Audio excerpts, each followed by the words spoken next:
got a six leaf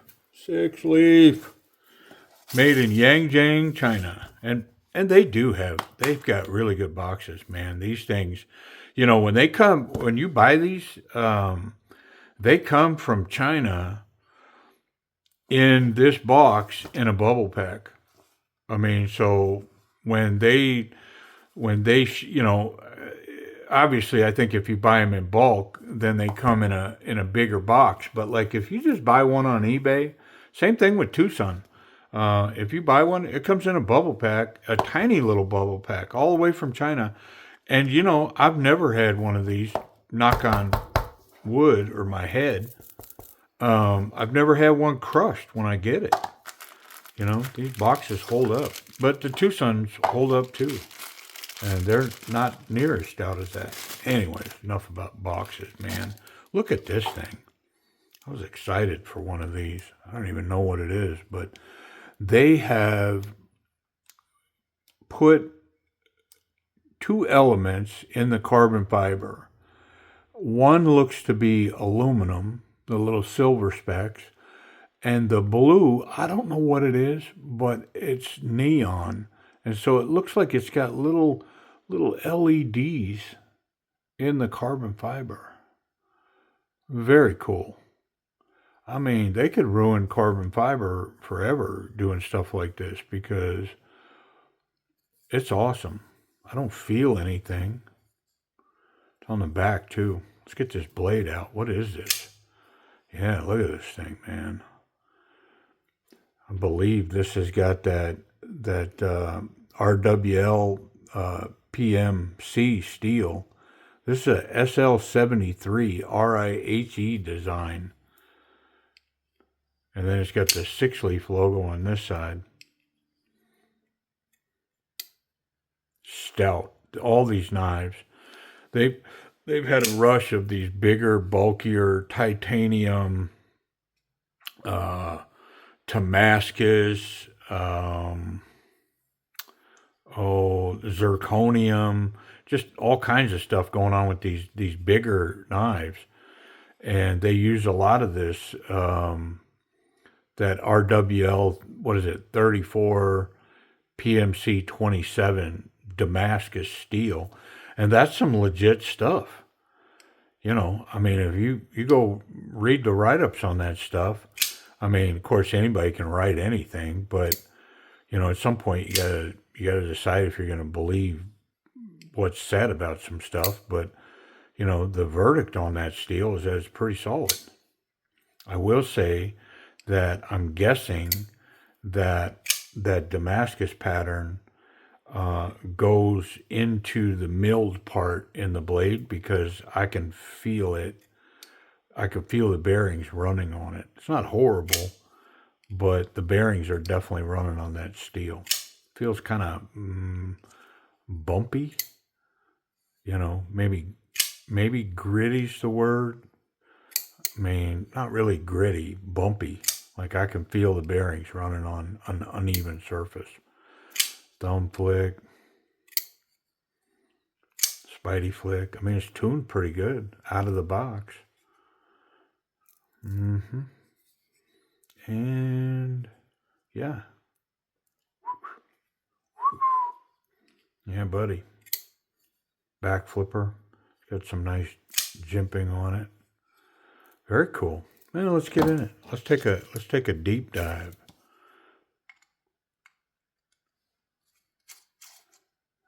Is there Loctite on there? I'm going to say no.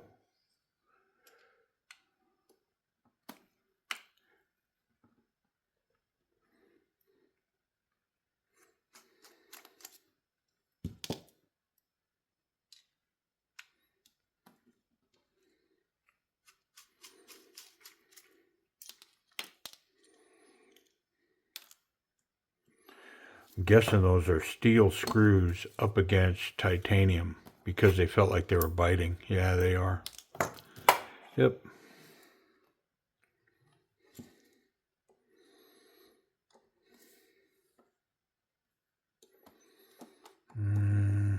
Stop pin is milled very tight. Yeah, it's holding on to the scale right here. It's got a racetrack washer, caged bearings. Looks like they're dry, maybe. Yeah, that stop pin is in there. Let's get this washer out. And one of the collars is out. Let's see if we can get this one out. Yep. And the carbon fiber is definitely glued in. Yep, so I won't knock it out of there. All right, well, let's wipe it down. And what I thought was happening is, if you look here, the Damascus steel is not milled smooth. It's actually etched where the bearings are running. Yeah, this side too. Now through time, those bearings will wear a track. I can see that they're already wearing a track, so they'll definitely wear a track. The knife will smooth out through time for sure, through use. It'll cut its way through that.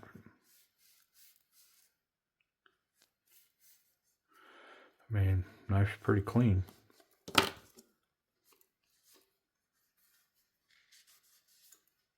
Let's get these little parts.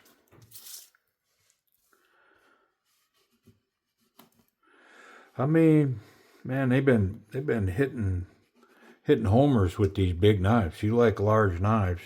Sixleaf, RIHE design. Man, they've been bringing some of these bigger knives, and so far, I mean, hasn't been a dog in the pile. Now, I did have one. Now that I'm thinking about it, there was one where the pocket clip had one screw. It wasn't recessed, and it was turning on one model. And I got another same knife in, and that pocket clip was secure. So it was kind of isolated to that one knife. So come on, man, I can't judge a whole system for one piece, right? Anything can happen. I mean, my girl wrestler has got her logo fired up from her YouTube channel, and she's got t-shirts and gear and other stuff. And one of the shirts came in the other day, and on the side of the shirt, they missed about 3 inches of stitching, so there was a hole there. And when I first saw it, I thought, well, maybe it's a finger, but no, they just missed it. And I mean, the supplier was like, "Oh, I'm so sorry." It's like, man, things happen.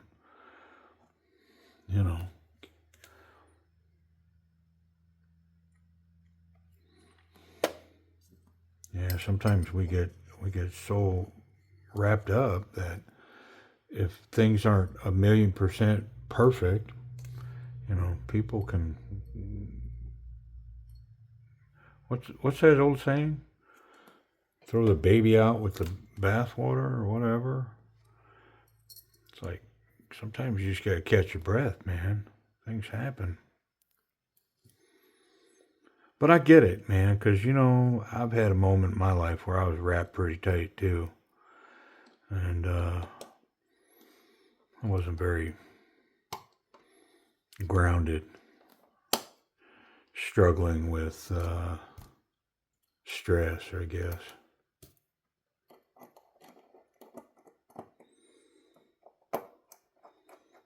And not so much anymore, man. I'm pretty blessed like that. Like I don't let things get to me. So this clip, that's definitely not going to happen. It's recessed. It's got straight lines. It's only got one screw, but yeah, there ain't nothing going on here. Surely the bigger screw has got to go in the pocket clip.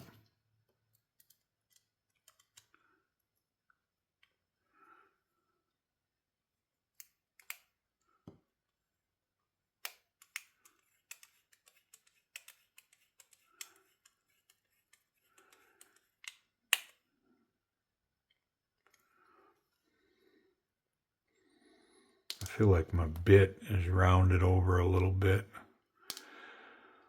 I'm going to get rid of it. I don't like to play around with rounded bits, man.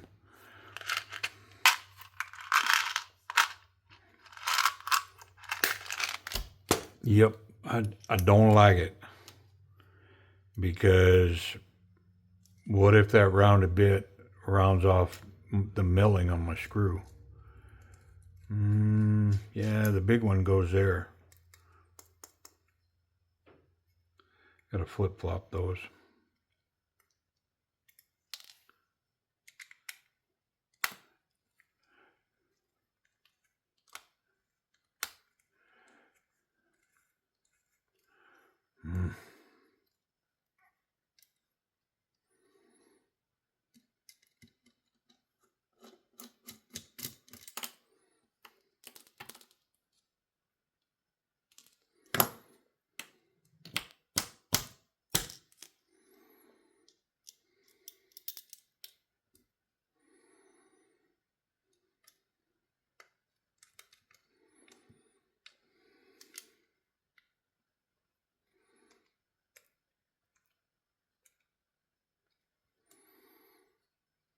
Yeah.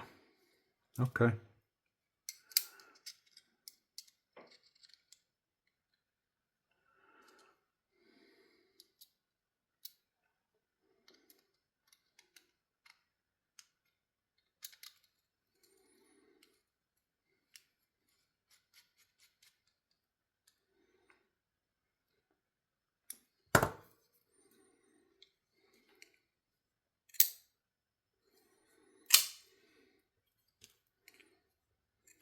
Wow, is that smooth? Just need a little lube, man. Well, let's talk about the action on this knife. It was a SL-75. Is that what we're talking about?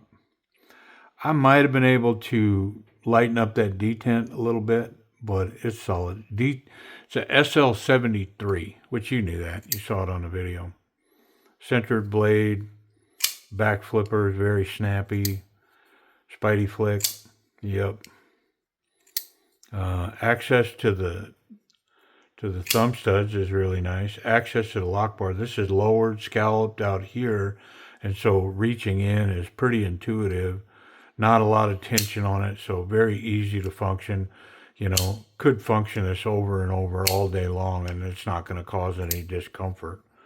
Yeah, pretty nice. I mean, I'm going to give it an A- to a B+. Only because I can feel those bearings running over that Damascus steel. It's not causing any issues. It's not, in the end, it's not a real serious negative. Look at the pattern in this Damascus. Wonderful. Man, is that some gorgeous looking stuff. Same over here. I mean, it's easy to get with Damascus and not take a second and really look at the pattern in the steel. Yep, and if you look closely here, let's see if I can show it, but you can see all the layers in the steel. Yep. Beautiful. Ergonomics, yeah, not so confident, confident, very confident. This thing goes whoop. Yeah, it goes whoop all the way up to that very confident spot. The flipper tab's a great finger guard, locked in here, nice platform for the thumb. It's got reasonable jimping. It's not combat stuff, but it's really nice. And so the contour, the handles really lock me in. It's got good jimping here on the back spacer, lanyard hole. I mean, just locks in. Wonderful. Excellent, very comfortable reverse grip. Get to grab the pocket clip with these almost 3 fingers there, cap it with the thumb. Really solid reverse grip. And then bonus points, I can get in here. And if I was going to hammer down like so, I'd much rather be here than here. Yeah, and it'll give me this right here. I can get in here. Yep, I'm not over the top with my thumb, but sort of. Yeah, this is the place to go to do this. Yep. Very nice. check the pocket clip. Pocket clip, check. It has some nice tension on it. I'm going to try the thick stuff first. Yeah, it run out of room. So it just doesn't have enough room between the clip and the scale to get all the way up with that thick stuff. But nice tension. Let's check. This is standard jean size material. Leaves maybe 1/4 of an inch out of the pocket. It's a good look. It's not overdone. Yeah, it looks nice. Let's get all the way in. There we go. The hole aids in getting it out of there. Nice tension. My spot in the back pocket looks good. I mean, it's a big knife. This is definitely categorized as a large knife. Let's check it for safety. Yeah, no blade contact through the scales, and the tip is nicely recessed below this little hump. So the tip's good. The clip is good. Nice clip.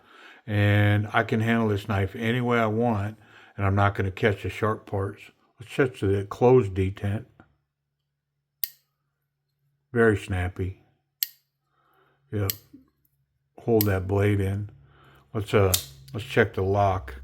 How about I open it with the back flipper, like so, and then we'll check it. Yeah, it's solid.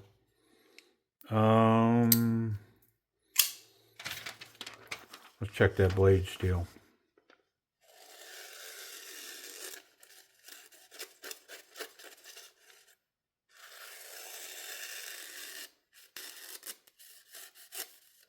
Yeah, it's good and sharp.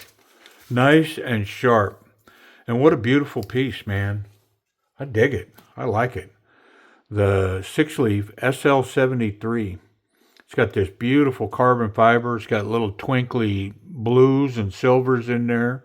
I love how they combined that in there. It's got great ergonomics, good action.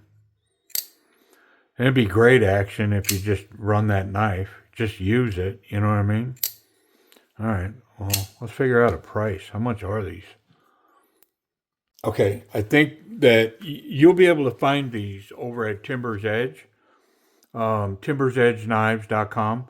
And I think they're going to be right around $80, 85 bucks, which if you subscribe, you get the 10% off. Puts them, be my guest, puts them right around $75. That's to you, no tax, no shipping. So around 75 bucks. Pretty awesome knife for $75. I did see where to buy one direct, they're like $125. So yeah, that seems like that would be a pretty decent price. Anyways, Sixleaf SL-73. Appreciate y'all watching.